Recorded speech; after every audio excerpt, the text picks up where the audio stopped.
เอาลงมันก็ได้ลงก่อนใช่อยู่นั่น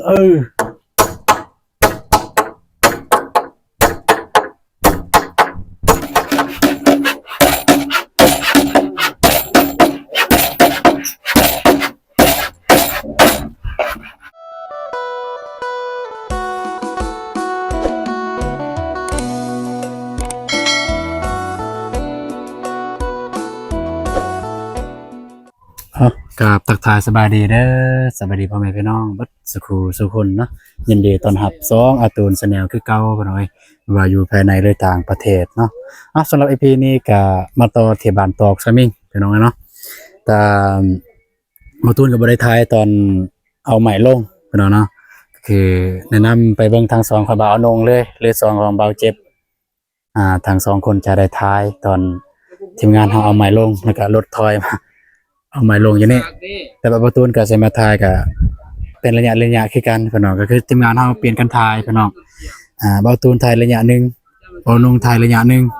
เบาเจ็บทายระยะนึงเนาะก็มาแต่ฝากไปเบิ่งทางทางทีมงานเฮาเลยเนาะพี่น้องเอ้ยเนาะเวลายายหาพี่น้องเอ้ยก็มาแต่ไปชมไปเบิ่งรายการเฮ็ดเฮือนของแม่เฒ่ามันเป็นจังไดพี่น้องเนาะก็จะโชคดีแน่มีพี่น้องของแม่เฒ่าก็คือผู้นึงใส่เสื้อส้มหั่นเพิ่นก็เฮ็ดซอยเพิ่นว่าเฮ็ดซอยทางทำงานเฮา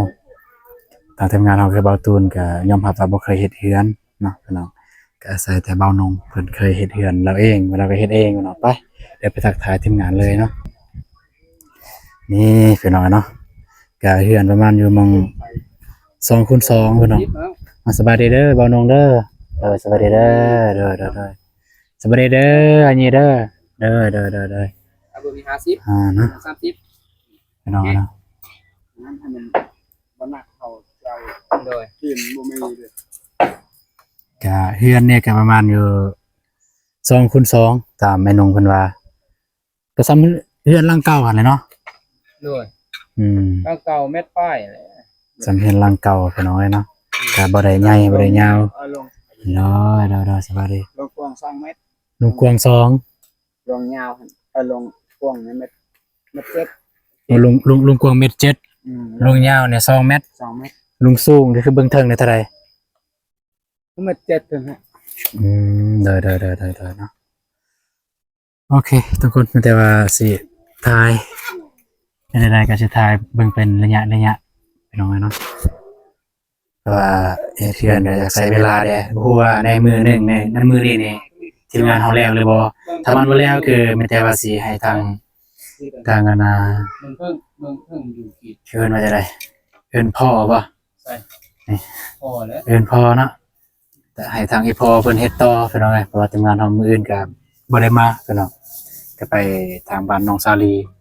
ก็หันกันงานบ้านน้องสาลีนี่เอาไปแปะ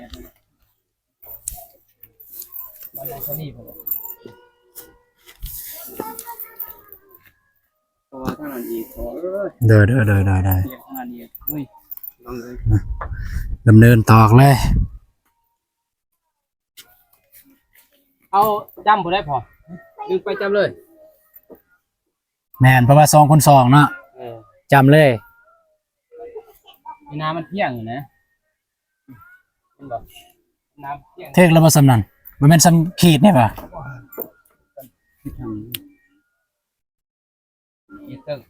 ขีดเทิงว่ะไอ้นงคือขีดหลุมแล้วบ่ได้ขุดท่านเนาะ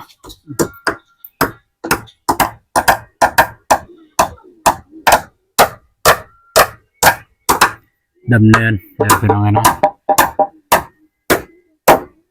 เอาเรียบก่อนไอ้นงก็แม่นว่าเป็นสร้างเฮ็ดเฮือนเจ้าของแต่ก็พอใส่ได้อยู่เพราะว่าเคยเฮ็ดแล้วพี่น้องเอ้ยคันละบ่ตูนเองก็ยอมรับว่าบ่เคยเฮ็ดเฮือนเฮ็ดเป็นผู้ซอยเนี่ยเคยได้อยู่พี่น้องแต่ว่าสิไปเป็นสร้างเป็นหยังเนี่ยบ่เคยพี่น้องเนาะอันนี้ยอมรับเที่ยงให้เที่ยงหน้าเด้มาพอเนาะทุกคนได้ไม้ตัวนี้ไม้แล้วบ่ตัวเดี๋ยวฝากก่อนเด้อเป็นแค่ถึงก่อนที่จะเม็ดบ่เจอบ่นี่ใส่ฝ าดเจยบ่ บ่แบบนั้นเลย มันจึงอยากไวแน่ยันฝนตกก็แม่นอื่นพี่น้องเอ้ยคันฝนตกนี่มันเซ็ตเลยเฮา F74อ่ะพอจ้ะ F74ลงมาเลยลงมาเลยเอาตัวนี้แหละลงมายังได้จำเนี่ยจำหรือพอดี ตอกเลย เอาออกหน่อยนึง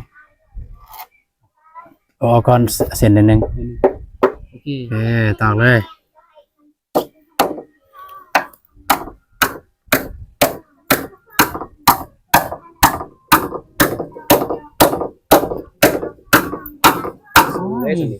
เรียบร้อย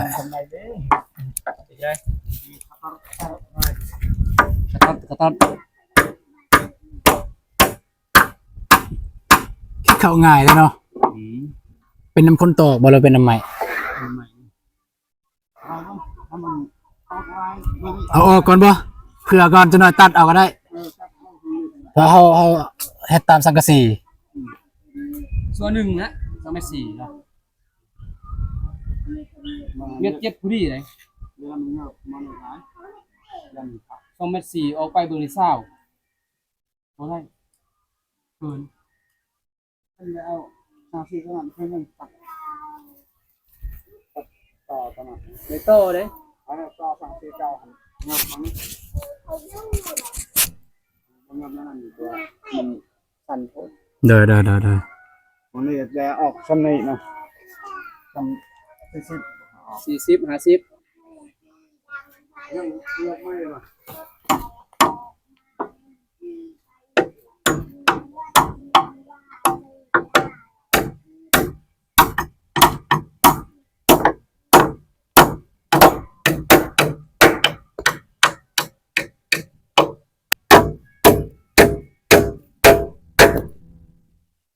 บ่ต้องย่อยขึ้นตรงนี้นึงตรงนี้นึงเด้อโอเคอันนี้นิดนึงได้อยู่บ่เอานี่ไป ตอกเลย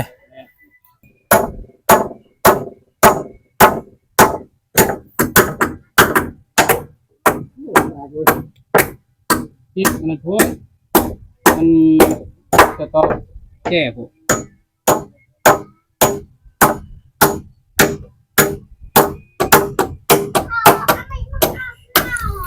เอาเลย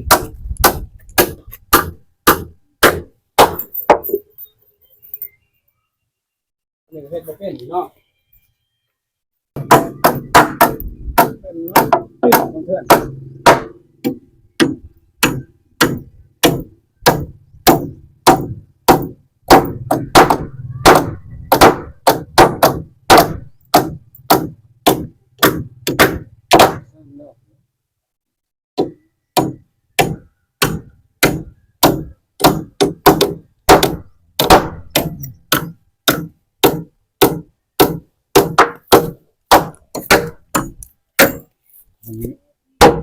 อีกหนึ่งดอกไปพี่น้องเนาะ ใส่แล้ว ขั้นตอนย่อแล้วบัดนี้พี่น้องไปลองเลยมาไอ้นุ่ม โอเควันนี้เบิ่งพูด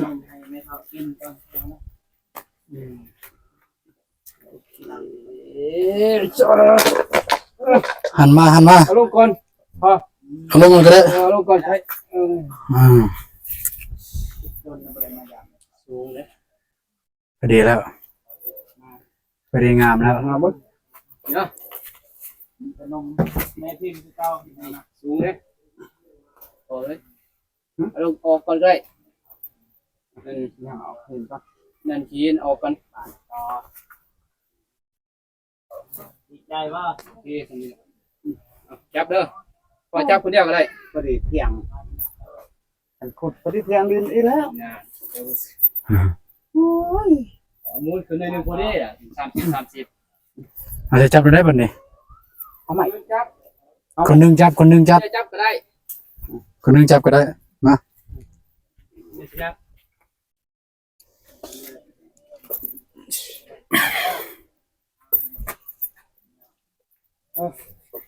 ไป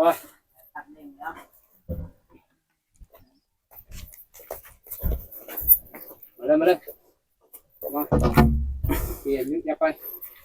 แล้วลูกก็เอาไม่ต้อง ต่อก่อน จับก่อน โอเคเดี๋ยวเฮาสิจับ จับตัวเองเนี่ยไปแล้วไม่สต๊อกเองน้องเลยไปยิบบอกเลย หาตัวอันนั้น ละไม่นะนะจับถ่ายแล้ว นั่น จะได้สิให้ขนมแบบนี่จับเด้อจับบนนี้จับบนนี้ลูกมันก็บนักน้องเลยใจบ่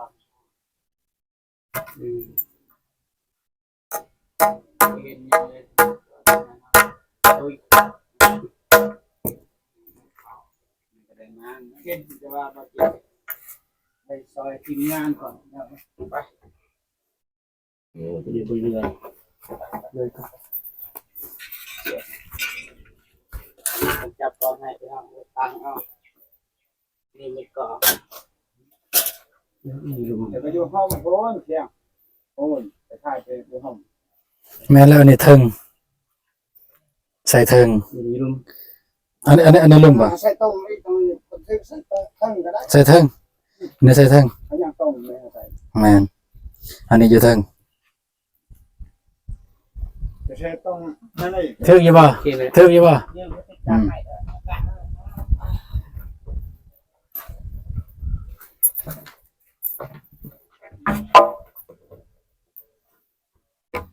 นี่เนาะ ใส่ต้ม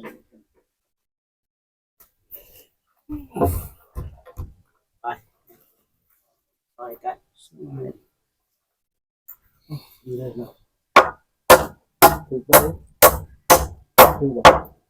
ถึงหน่อยหนึงก็ยาละ เบาๆ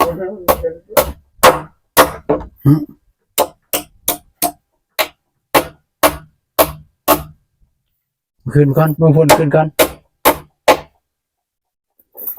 ไปนับ เออ โอเค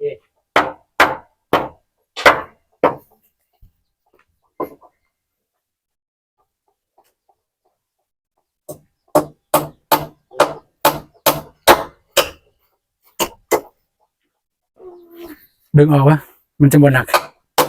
เออ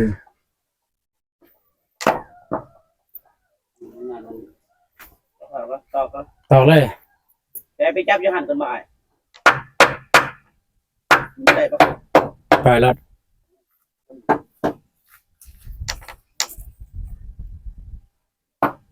เราไปที่ห้องกันเลยโอ้ อันนู้นเสียงไม่ต้ม อะไรนี่นะนะครับโอเค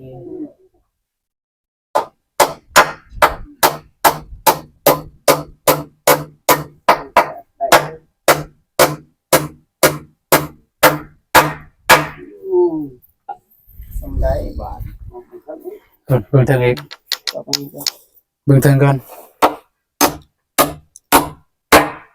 อืม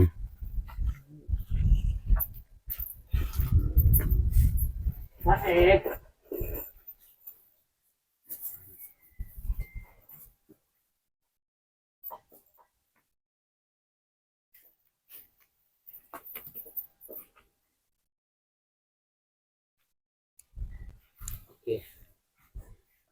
บอกกะตอนนั้นเราเพิ่งจะใส่ตอนนี้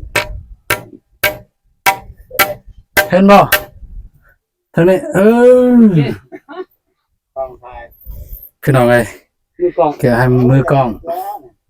เดี๋ยวสิเราให้เบิ่งหน้าตามือกล้องเป็นแบบใด แล้ว ปิดเลย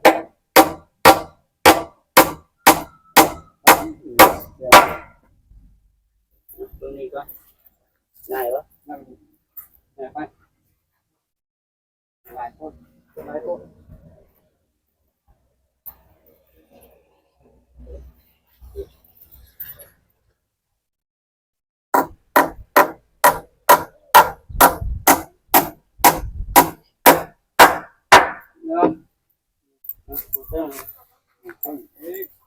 ตัดมา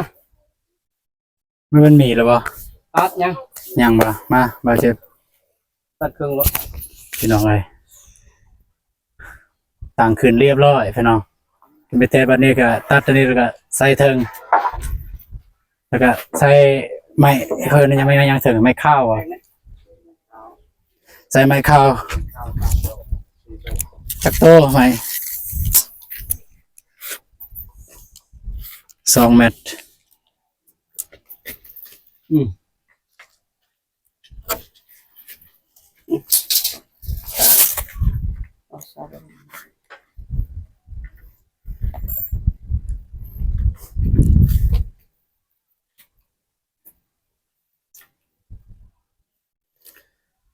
หอนเนาะอยู่สแตงในใส่เสื้อ4-5 โตวพอดีแล้วไอ้หนุ่มอากาศร้อนจังซี่อีต้นไม้เฒ่าเพิ่นคือจังซี่มันอบ เรียน มันน้อยๆหั่น เอาไปงานจอมดูมานั่ง สำนี้นี่พอดีแล้วสำนี้ ครับผมมีลงเข้าเลย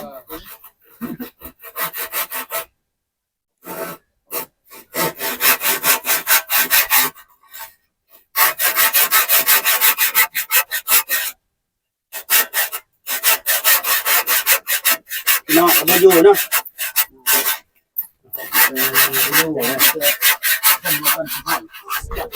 เป็นบ่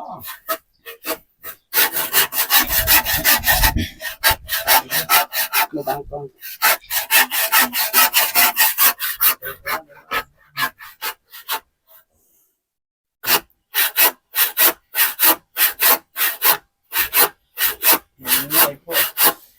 ตัวเล็กตัวนี้นะ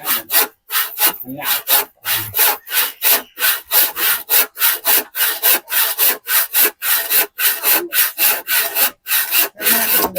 โอเคเรียบร้อยไป ตัดอีกบ่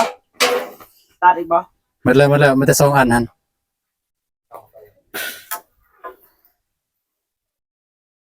ตัดพี่ลูกก่อน ไป ปล่อยเลย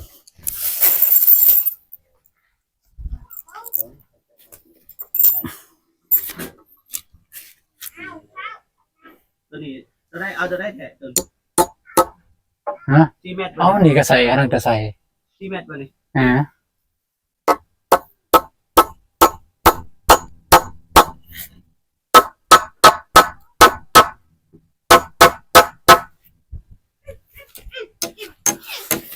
ประมาณเอาได้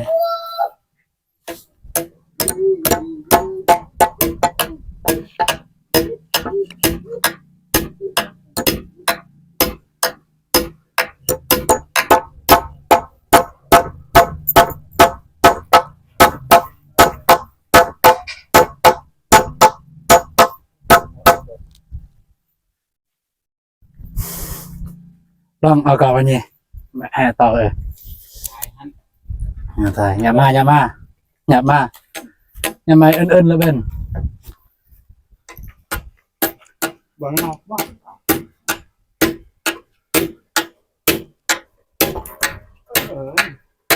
อยากงานเราก่อน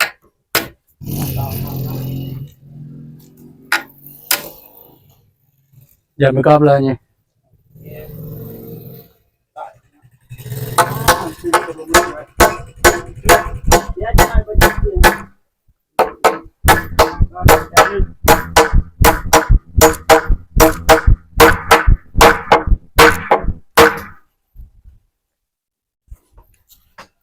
เห็นบ่ละ เห็นว่าจะหายสมมันบังแล้วเราไม่พูด เจ็บจับเบิ่ง อยู่กับพุ่นเนี่ยห่างเลยมันบ่เข้า อยู่เบิ่งผู้เจ้าอยู่เข้าเลยอยู่ เข้าอ่ะ อยู่นิดนึงอยู่อีกนิดนึง เออนี่แหละ เฮ้ย อะไร อยู่นิดนึง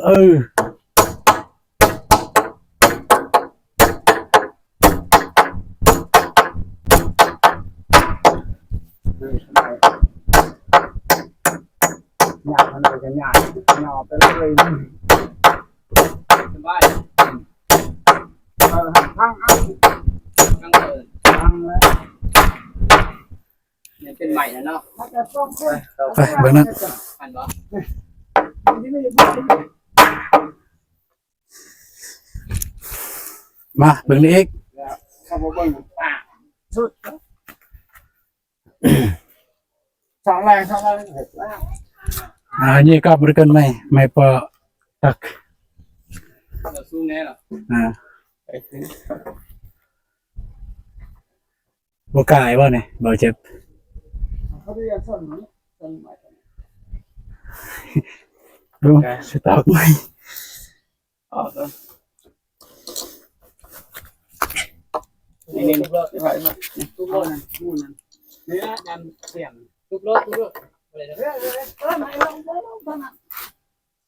มาลงลง ลมเลยโอ้ดอกเดียวเลยเป็นดอกเดียวดิจ้ะดูไหม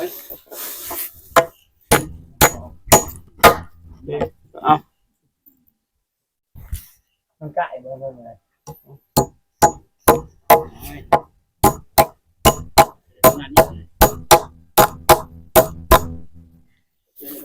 ต้องเชื่ออะไร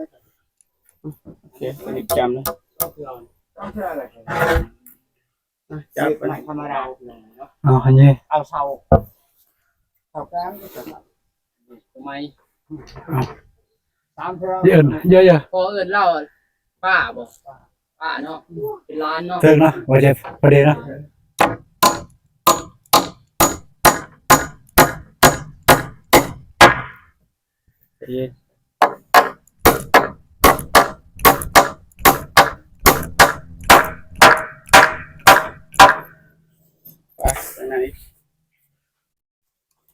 เหยียบอยู่เทิงเลย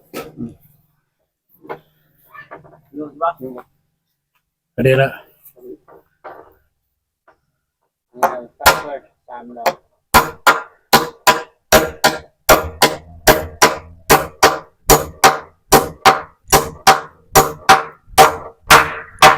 คนไหนก็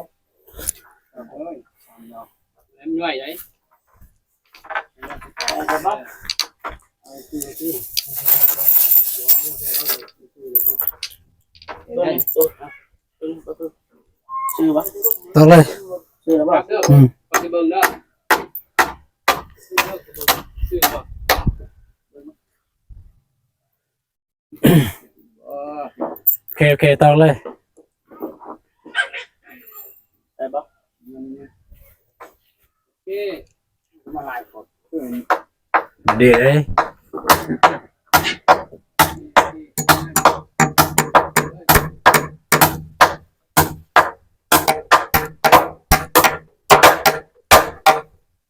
ดอกนะ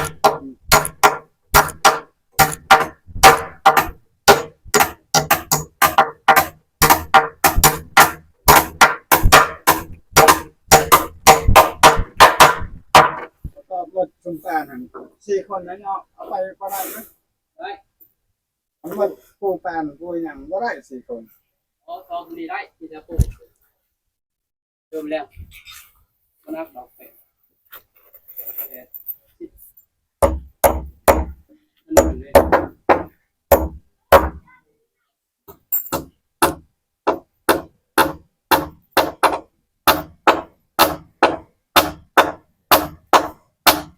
เด็กเลยเนาะ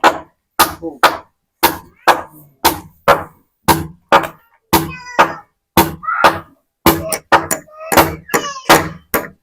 แล้วมุ้งก้อนนี้มันคนดี มุ่งกับมุ่งตัวโอ้โอ้ จะได้ให้แน่รอไปกันนะ โอ้แล้วความเนี่ย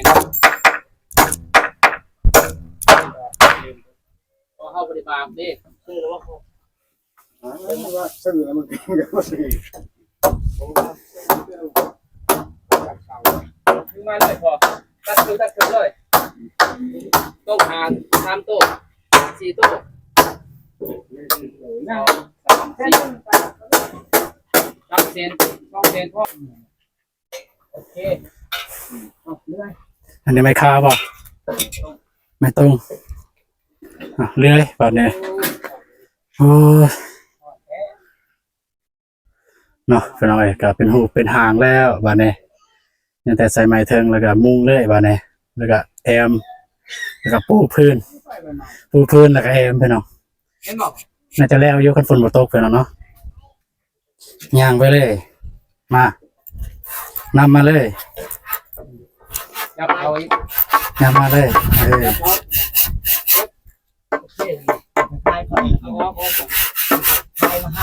ตรงนี้บ่ของน้องพอดีบ่อ้าย ต่อคนหนึ่งก่อนแล้วก็ฝากะได้มัน แล้วมาดิ มันให้เรื่องนั้นเจาะผล อ๋อดี เช้านี่ ได้ได้ได้ ทำขาดก่อน ต่อด้วย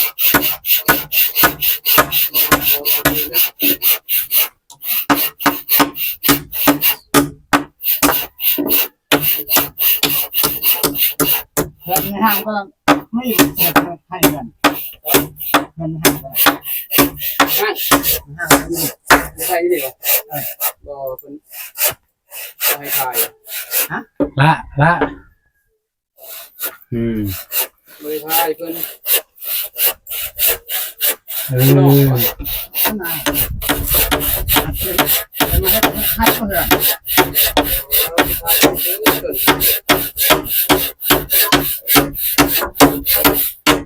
มาบัดเนี่ย แอบเป็นนะก็ไม่ได้เลย เสมอบ่อยู่หอตอก มันมาครับแล้ว กะเบิ่งก่อน ไม่หน่อยครับไหนห้างสูงนี่มันดีครับมันนี่ต่ำครับกะ โอ ว่า เคเอาเลย เอาเลย ดีป่ะ ได้แล้วนะเบิ่งนะก็โหกนะเอ้ย นี่ไงก็ แตกเลยปุ่น ทางต้องชน โหกแต่จริงเดียวได้เลยแปดยังอยู่ มา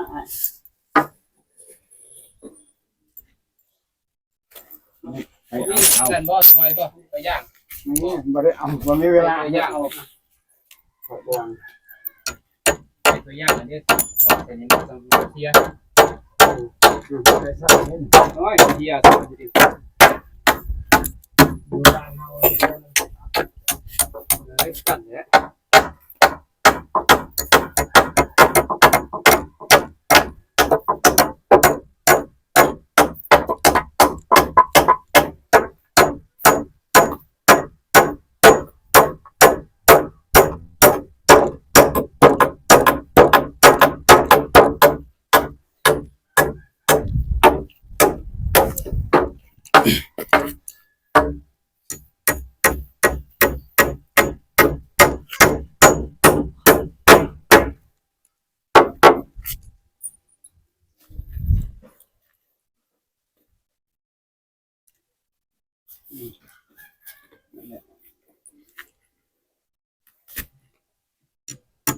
ใส่ใช่ไหม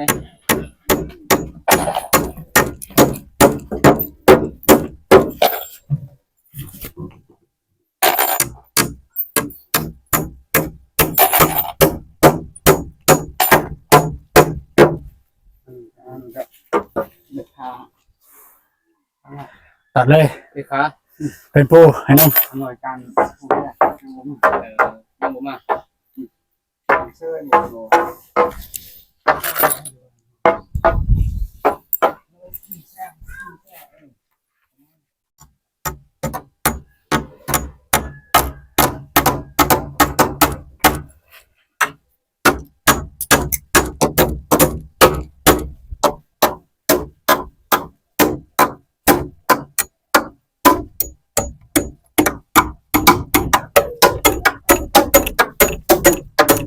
ก็ดีไป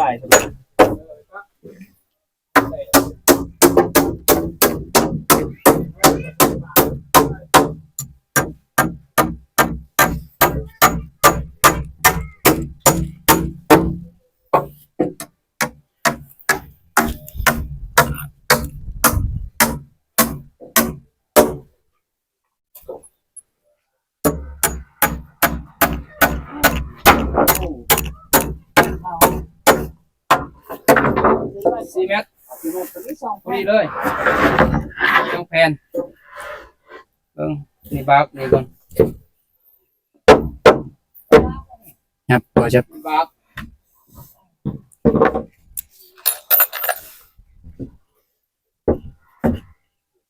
นี่จะเสียดแบบนี้มานี่แก้วนี่บ่พี่ไหนฮอดพี่ไหน โอเคบ่ ไม่มีได้ 3เม็ด 80,000ถึกบ่ แทนเราแช่ไปโอ้ตัดกันไว้แต่เครื่องตัดครับ ก็ตัด ตัดเลยนะไปเลย เนาะพี่น้องเนาะก็มาฮอดขั้นตอนมุ่งขั้นตอนปูแล้วบัดนี้ก็น้อยสิบ่ยืดสิบ่ยาวเนาะ ลองเป็นหอนเลย หอนแล้วอัน หอนบ่เดี๋ยวบักให้หน่อยเนี่ยปูก่อนเป็ดปูคือ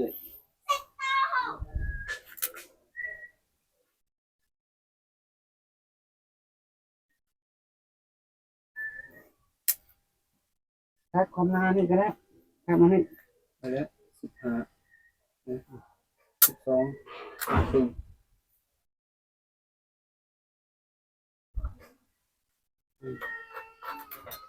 มีกันต่อขึ้นมา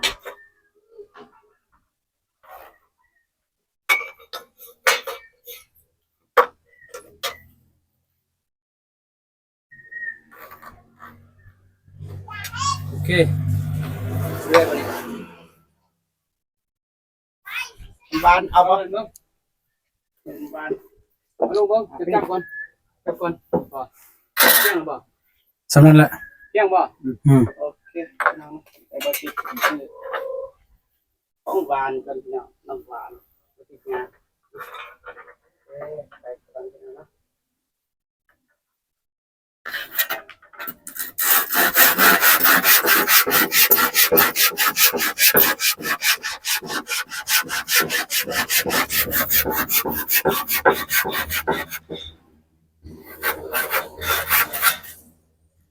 โอ้แววพาพาเอาว่าจะดักไปทำก็บ้านเลยพาเลยพาเลย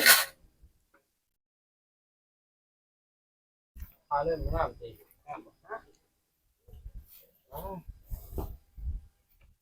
บ้านดูประมาณโอ้บ้านสบายกัน ไปตัดเลย สีตัดในนี้ปึ๊บวันนี้ตัดปึ๊บนี่เอาใช่เดี๋ยวมาจะบ้านเลยเฮา เลยอันนั้นว่าบ้าน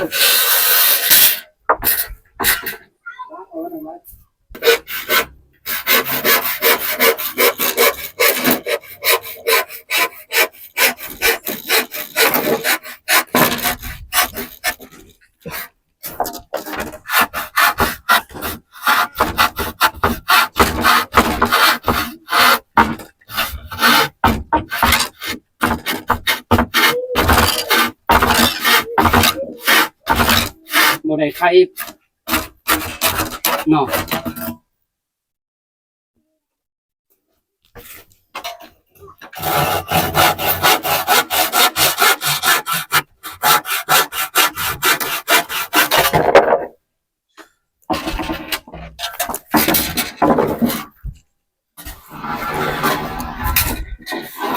บ่ฮอดซ้ำบ่ฮอดซ้ ประมาณที่ไหน ทำไม่ได้ ำ3เม็ดป้ายใหม่อันนี้ ขอแต่เบิ่ง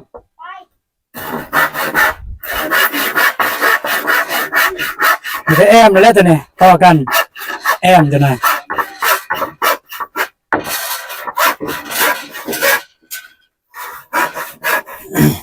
เอาเลยไปท้อง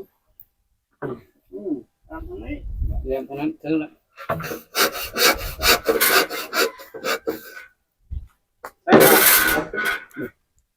มทั้งลุ่มเลยแทบทั้งเทิงไปให้แทบไอ้ลมมัน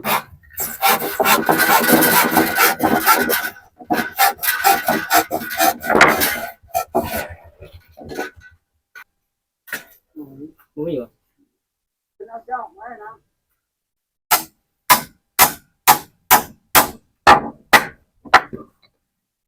ไปใส่เลยบัดนี้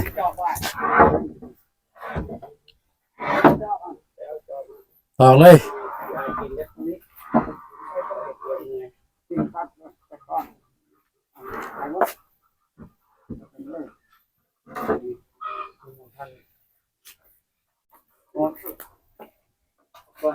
แล้วบ่ตะปูนี่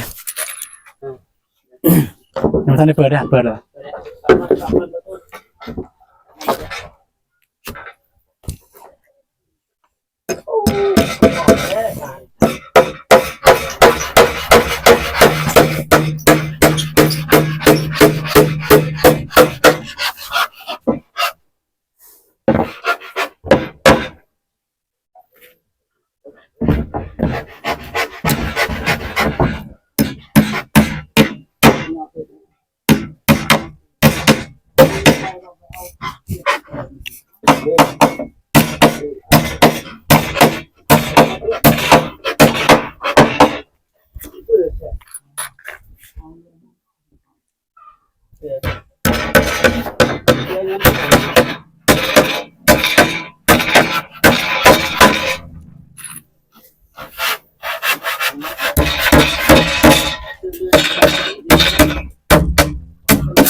มันหนีบนะ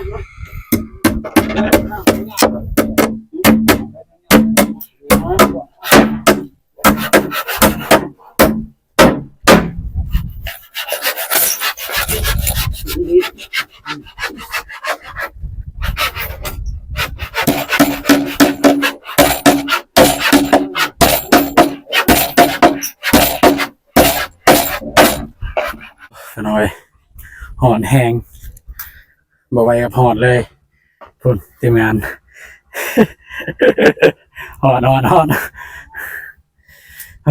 อโธ่สบายเหือแตกเหือแตนยังบ่แล้วพี่น้อยเนาะ